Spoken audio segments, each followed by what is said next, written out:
நண்பர்களே, welcome to சனா சேவை மையம் யூடியூப் சேனல். நம்ம சேனலில் தற்போது என்ன செய்தி பார்க்க போறோம்னா, தமிழ்நாடு அரசு பள்ளிகளில் பணியாற்றக்கூடிய ஆசிரியர்கள், பணியாளர்கள் போக்சோ வழக்கில் சிக்கினா 4 நாட்கள் இடைநீக்கம் செய்யப்படுவார்கள் அப்படிங்கிற எச்சரிக்கையை பள்ளி கல்வித்துறை விடுத்திருக்கு. அது தொடர்பான செய்தியை தான் பார்க்க போறோம்.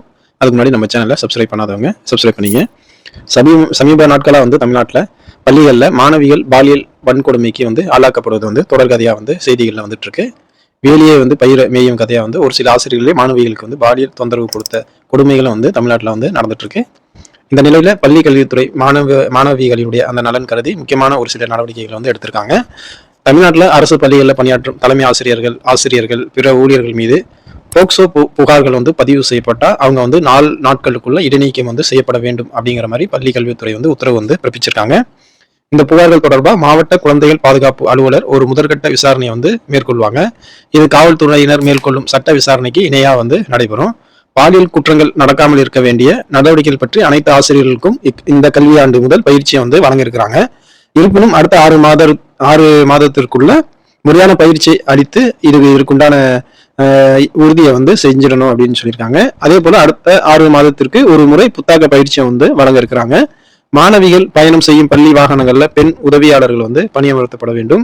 விளையாட்டு போட்டிகள், கலை நிகழ்ச்சிகள், கல்வி சுற்றுலா போன்ற நிகழ்ச்சிகளுக்கு பெண் ஆசிரியர்களை மாணவிகளை அழைத்து செல்ல வேண்டும். தேசிய மாணவர் படை, நாட்டு நலப்பணி திட்டம், சாரணிய இயக்க முகாம்கள்ல மாணவிகளுடன் பெண் ஆசிரியர்கள் மட்டுமே தங்குவது உறுதி செய்யப்பட வேண்டும். விடுதியில தங்கி பயிலும் மாணவ மாணவியரின் பாதுகாப்பை உறுதி செய்ய விடுதிக்குள் வெளிநபர்கள் எந்த காரணத்தை கொண்டு அனுமதிக்கப்படக்கூடாது. விடுதி பராமரிப்பு பணிகளுக்காக அனுமதிக்கப்படும் பணியாளர்கள் பெண் விடுதி காப்பாளர் மேற்பார்வையில் மட்டுமே பணிகளை மேற்கொள்ளணும். பள்ளிகள்ல அதிக அளவுல விழிப்புணர்வு பதாகைகள் முக்கியமான இடங்கள்ல வைக்கப்படணும். இந்த பதாகைகள்ல சைல்டு ஹெல்ப்லைன் 1098 மற்றும் பள்ளி கல்வித்துறை உதவி எண் 14417 ஆகிய உதவி எண்கள் குழந்தைகள் எளிதில் படிக்கக்கூடிய வண்ணம் பெரிய எழுத்துக்கள்ல எழுதி வைக்கணும். பாலியல் குற்றங்கள் பற்றி குழந்தைகள் புகார் அளித்தாலோ அல்லது பாலியல் குற்றங்கள் பற்றி தெரிய வந்தாலோ அந்த பள்ளியுடைய தலைமை ஆசிரியர்கள் உடனடியாக காவல்துறைக்கு புகார் அளிக்கணும். புகார் அளித்தவுடன் மாவட்ட குழந்தைகள் பாதுகாப்பு அலுவலருக்கு அது குறித்து தகவலை தெரிவிக்கணும். மாணவர் மனசு புகார் பெட்டி அனைத்து பள்ளிகளிலும் நிறுவப்பட்டு அது தினசரி பயன்பாட்டில் இருப்பதை உறுதி செய்யணும். புகார் பெட்டியில புகார் அளிக்கும் குழந்தைகளின் விவரங்கள் வெளிவரக்கூடாது என்பது முக்கியமானது. அதே போல அந்த பகுதிகளில் கண்காணிப்பு கேமராக்களும் எக்காரணத்தை முன்னிட்டு பொருத்தப்படக்கூடாது.